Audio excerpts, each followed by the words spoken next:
Have you ever been driving along and you decide, you know what, I really need a Starbucks right now, so I'm going to take this exit because I saw the sign, and then your GPS says, recalculating. Recalculating. Proceed to the route. Proceed to the route. Notice it does not say, what the heck, you failure, get back on the plan, get back on how you're supposed to be going. It doesn't do that, it just recalculates. No judgment, just a recalculation. Now imagine if we could do that for ourselves. If we could say, wow, this isn't going how I planned, let me recalculate. Let me readjust. Do you ever beat yourself up when things don't go how you thought they'd go, or they didn't go how you planned, and you start beating yourself up?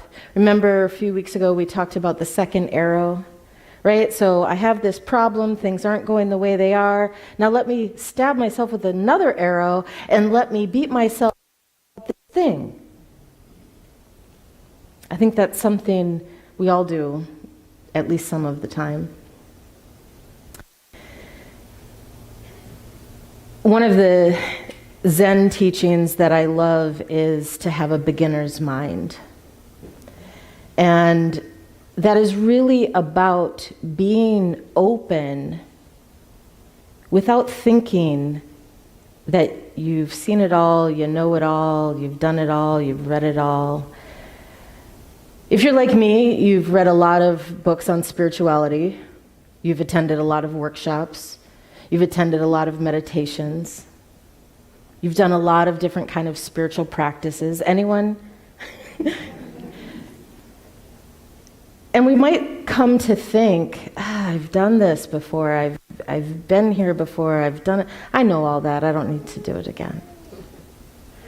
So recently I was away, so I'm happy to be back with you all, and I went on this retreat, and we got some of the material beforehand, and it was all books I had read, based on books I had read and things I have already done. So I had to decide that I was going to go into this knowing that there's always a deeper level of self-awareness. There's always a deeper level of understanding that's available. So I kind of went into this with that mindset. I'm going to have a beginner's mind, and I'm going to be open to learn whatever is mine to learn at this retreat. And so I was about 6 hours out. I drive everywhere I go. And so I'm in Maryland, and I head to Kentucky, and I'm about 6 hours out, and a semi up ahead loses its tread, and it smashes into and crushes my radiator. Your radiator? My radiator. And some air conditioner components and all this stuff. And we're all going, well, I'll say the speed limit was 70. We were all going really fast. So it was surprising and jarring, and I was able to, stay on the road and then pull over. But boy, did this throw a monkey wrench in my plans.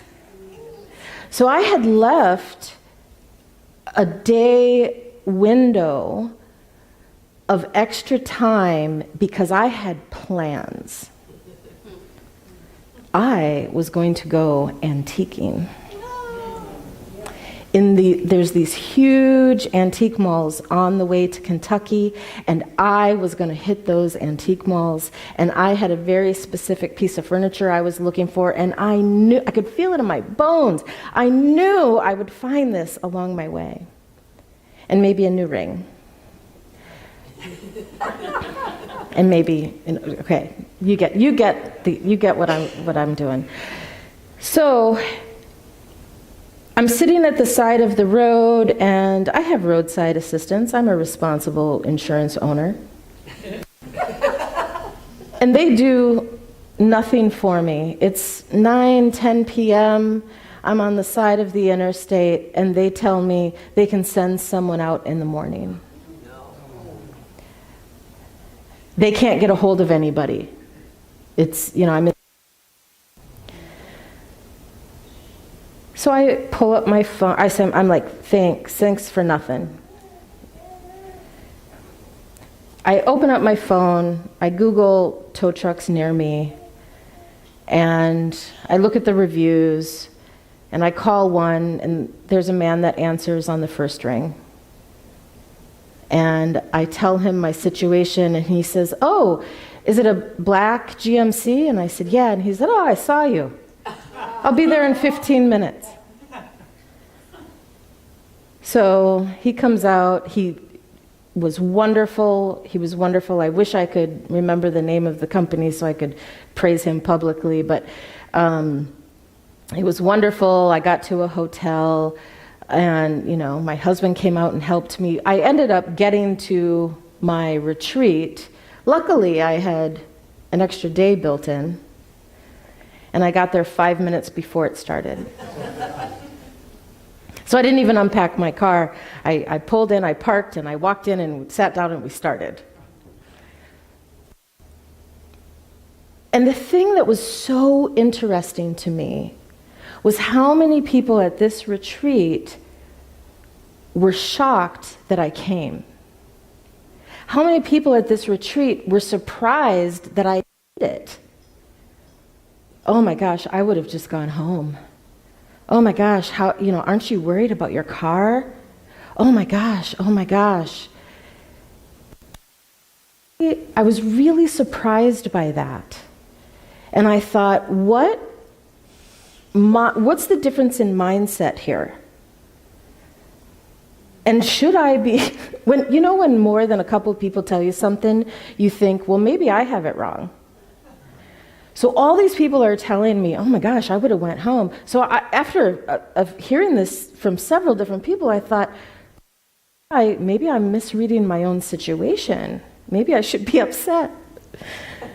Which is funny now that I talk about it, but that's actually what I was thinking. Maybe I should be more upset about this. And what I came to was, I just recalibrated my plan. And I wasn't attached. I had the expectation of antiquing, but I was not attached to the point where it threw me off my center.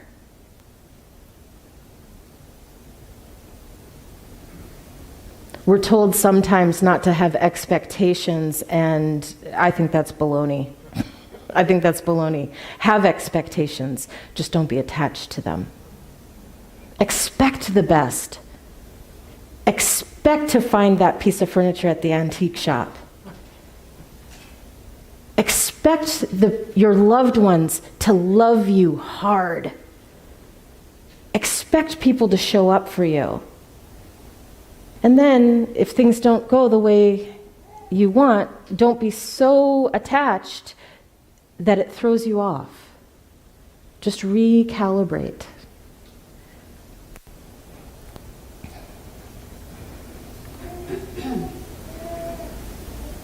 Oh, there's a quote from Zen that says, what does it say?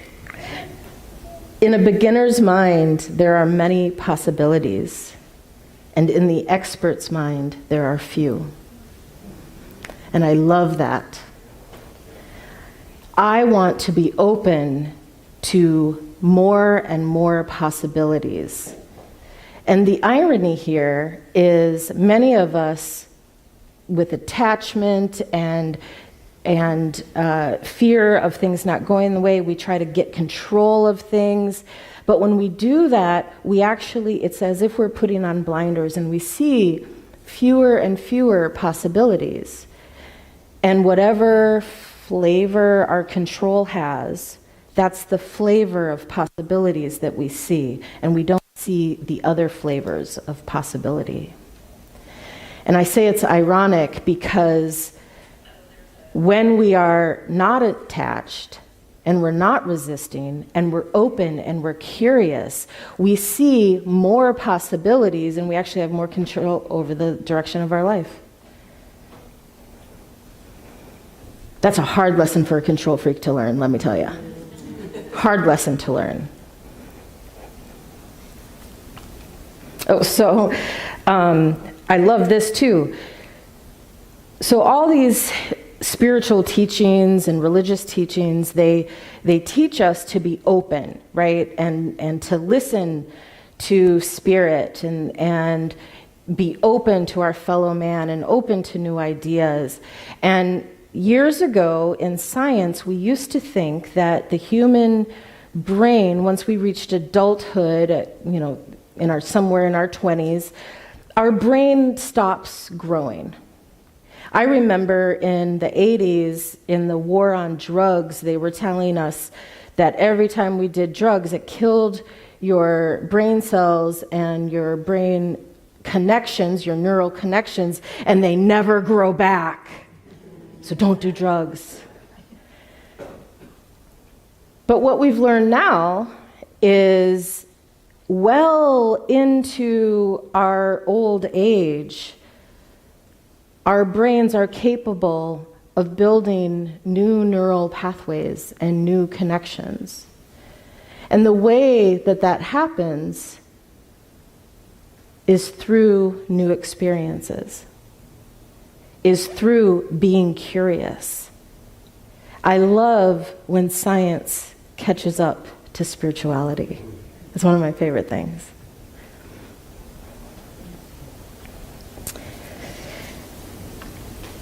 So there's 3 things that in this recalibration idea I like to think about. And one is just staying curious. Staying curious. What can I learn here? Oh, I'm going to a retreat where I've already read the book. I actually taught a class on the book once. And I've been to retreats like this. And I've done, there's a whole psychological program that they're using, and I've done that. My therapist actually did research on that program. So I had done it all, yet I remained curious. And I learned something about myself. I'm not ready to tell you about it yet, but someday I will, after I'm done processing it. Stay curious. Even if you think you've done it and read it and been there, done that, and have the t-shirt, be curious. What's the second thing? Oh, learn something new. And even if you don't want to grow and evolve in a spiritual sense, keep your brain healthy. Age well. Keep your mind sharp, learn something new, experience something new. There's an intuitive exercise that I love to do, and this is to learning how to trust your own intuition. I love to say, okay, I need a coffee. That's usually what it is. I need a coffee, and I want to go to a coffee shop I've never been. And I just get in my car and I just drive in a direction. And I follow my intuition. Oh, there's an intersection. Which way am I going to go? I'm going to go this way. Oh, here's another intersection. Where am I going to go? Oh, gosh, I'm getting this highway. Okay. Which exit am I going to take? And inevitably, I find a really adorable coffee shop or a Starbucks, which... If you've met me. And I have a wonderful conversation with a complete stranger. And I'm following my intuition to whatever that place is. And so try something new. And the third thing is to check in with your inner alignment. And be open to asking yourself the question, do I need to recalibrate? Do I need to recalculate my route without judgment? Is it time for me to change my course of action? And as we're moving through life, I think it's so easy for us to get into the routine of life. I came home and we had some a celebration of life, and we had some other things going on this weekend, and I'm doing all my stuff. And at some point, I realized, oh my gosh, I'm a minister. I got to talk on Sunday. I haven't thought about that. What am I going to do? And I got so excited about the fact that I forgot my routine. I forgot my routine. And so whenever I get this whoosh of any feeling, any emotion, and for me it always starts kind of like down here and it comes up. And if I'm scared or I'm having a confrontation with somebody, it goes to my throat. So I have this whoosh of emotion. Oh my gosh, what am I going to do? Ah. And I thought, oh, isn't this exciting? Oh, yay, I get to be like excited, scared about something. This is great. Like I forgot how to do this. And I knew from experience that as soon as I stood up here, I would remember how to talk. And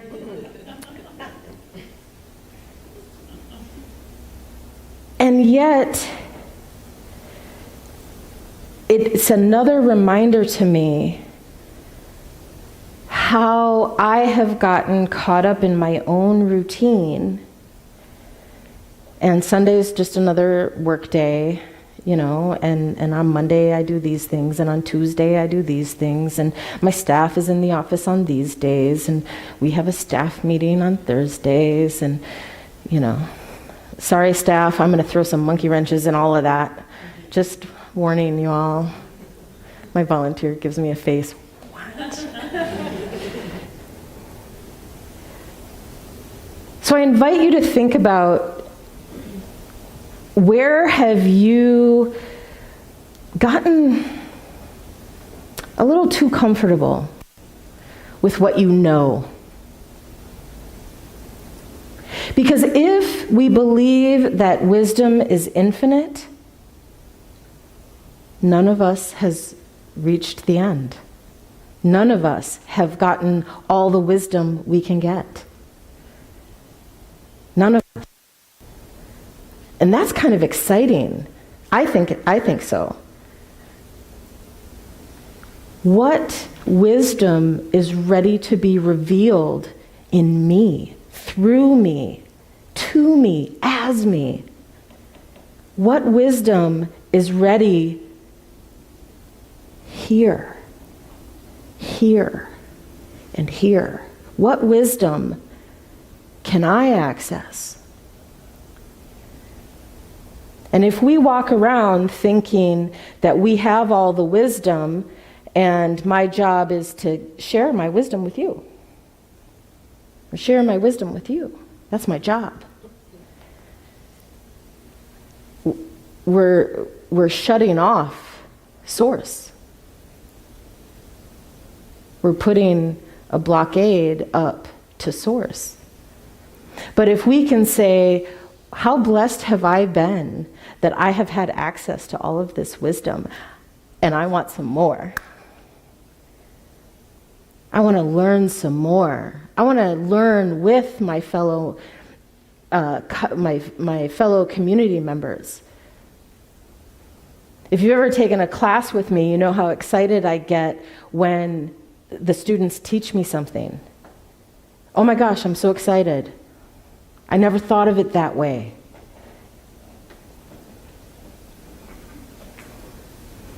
And some of you are going to have quotes in my book. So think about what area of your life do you think you know it all?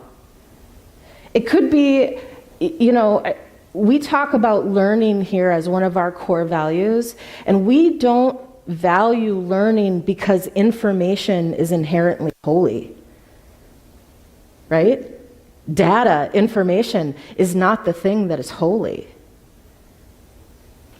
Personal evolution is holy and sacred. Expanding consciousness is holy and sacred.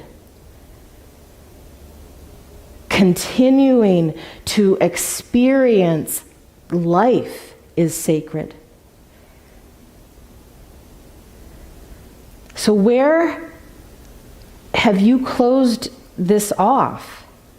Now, it could be with information, like I know everything there is to know about, I don't know, pick a topic. Meditation. I know everything there is to know about meditation. I don't need to know anymore. Or maybe it's a person. I got that guy figured out. I know what he's about. He always, fill in the blank. Or he never.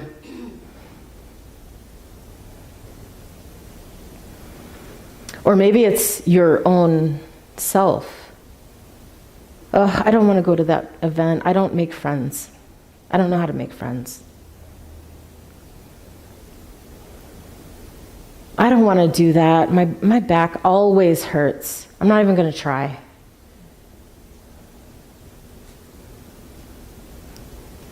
So we can close ourselves off in a myriad of ways, right? We can close ourselves off to our own abilities and our own, how we show up in the world. We can close ourselves off to other people and stop curiosity when it comes to other people. Or it can be information in general. And there's probably a bunch of other ways as well. So think about what you got going on in your life. And is there anything that you're like, I have nothing left to learn about that?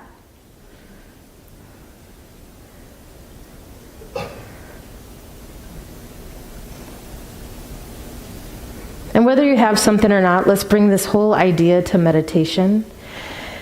And you can hold whatever your idea of your life is, you can hold that in mind, or just hold an openness. I'm open and curious about what might be revealed to me in meditation. I'm open and curious to learning and hearing something about my own self. Now that takes courage. Let's own that takes courage to be open and willing to learn something about yourself that you previously did not know.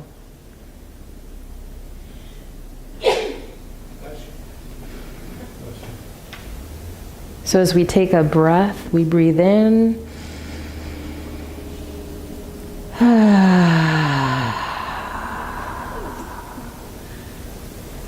Let's do it again.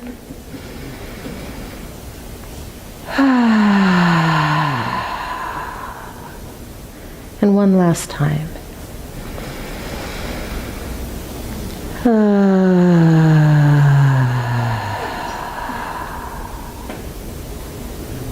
And we focus on our heart space. If you're more comfortable, focus on your dantian.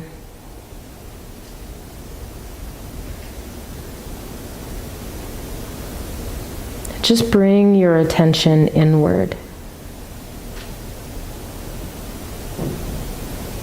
Acknowledge and embrace the knowing that at the core of your being you are sacred and holy.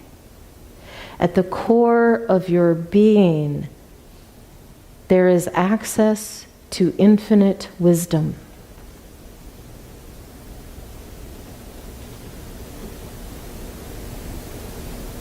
At the core of your being, there is access to divine guidance.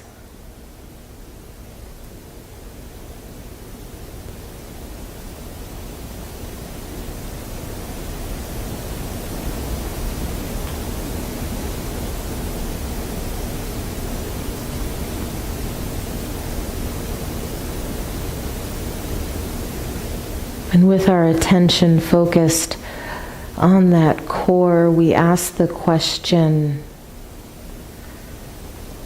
what wisdom is being revealed for me now?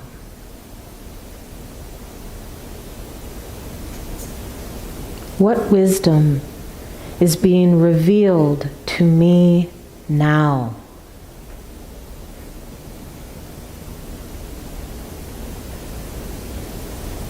You might imagine telling that part of yourself, I am open and I am receptive. I like to imagine my heart space literally opening up. I am open and receptive. What wisdom is being revealed to me now? Let's hold that question in silence.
What wisdom is being revealed to me now?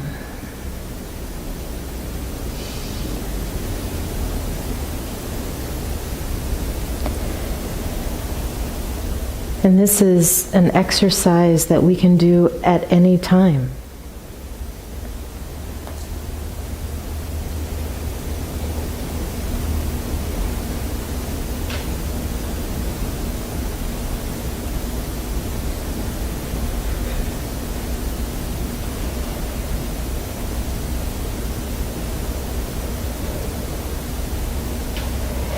If you did hear something, a piece of wisdom being revealed, allow gratitude to come up.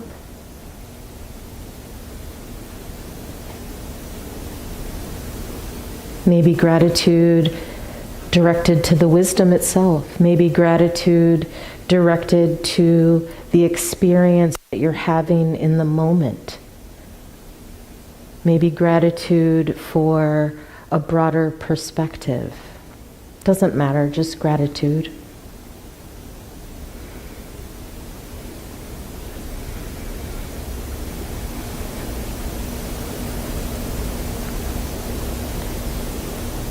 And if there's opportunity for you to set intention, maybe what to do with this wisdom, maybe it's just ask the question again in the quiet of your own space, in your own home, or in the woods, or on your bike ride.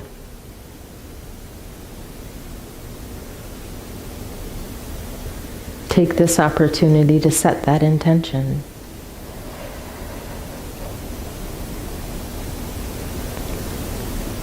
And as we take a deep collective breath, and we let the meditation go, let's affirm together, I am open. Together, I am open. I am receptive. Together, I am receptive. I am open, I am receptive. I am open, I am receptive. Does that feel real to you? Yes. One more time for good measure. Together, I am open, I am receptive. And we can say that until it feels real, until it becomes real. And keep reminding ourselves to be open and receptive, to remaining curious, to trying new things, and to remember to go within and check our alignment. Am I off center? Do I need to recalibrate? Or am I good here? Is this where I want to be? Let's bring that to the world. Amen. Namaste.